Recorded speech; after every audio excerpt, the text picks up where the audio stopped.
Assalamualaikum warahmatullahi wabarakatuh. Perkenalkan, nama saya Fauzan Wisnu Wardana.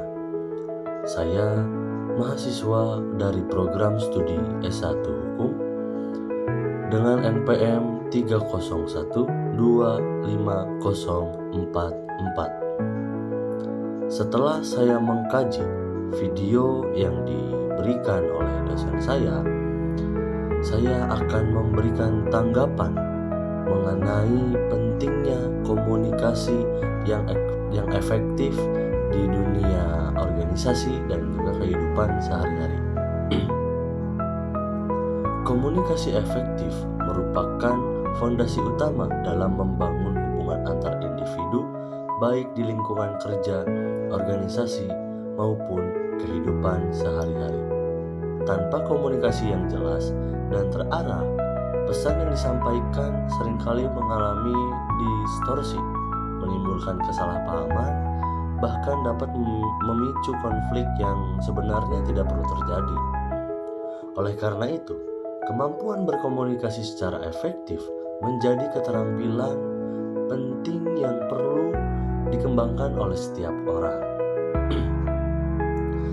Oke, mungkin dalam konteks organisasi, komunikasi efektif berperan sebagai penghubung antara pemimpin dengan anggotanya.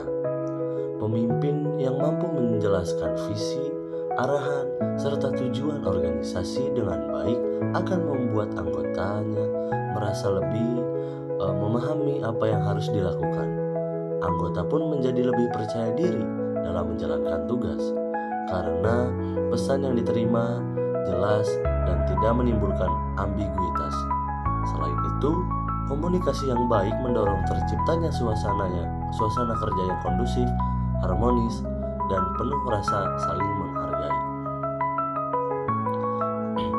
Komunikasi efektif juga berfungsi untuk mempercepat proses penyelesaian masalah. Ketika terjadi kendala, individu yang mampu berkomunikasi dengan terbuka dapat menyampaikan permasalahan sejak dini, sehingga solusi dapat ditemukan lebih cepat. Tidak hanya itu, komunikasi yang efektif meningkatkan kemampuan kerja sama tim. Ketika setiap anggota merasa didengarkan dan dihargai, mereka lebih mudah mencapai kepahaman dan bekerja menuju tujuan yang sama. Lebih jauh lagi, komunikasi efektif mencakup kemampuan untuk mendengarkan secara aktif, memahami sudut pandang orang lain, serta mengelola emosi dalam proses pertukaran informasi. Ini menunjukkan bahwa komunikasi bukan hanya soal bicara, tetapi juga bagaimana menyerap, menanggapi, dan menyesuaikan pesan sesuai situasi. Dengan kemampuan tersebut, kualitas hubungan antar individu dapat meningkat karena adanya rasa empati dan kepercayaan. Secara keseluruhan, komunikasi efektif merupakan keterampilan yang memiliki dampak besar terhadap keberhasilan individu dan organisasi. Dengan menerapkannya secara konsisten, setiap kegiatan dapat berjalan lebih lancar, produktivitas meningkat, dan suasana kerja yang lebih positif.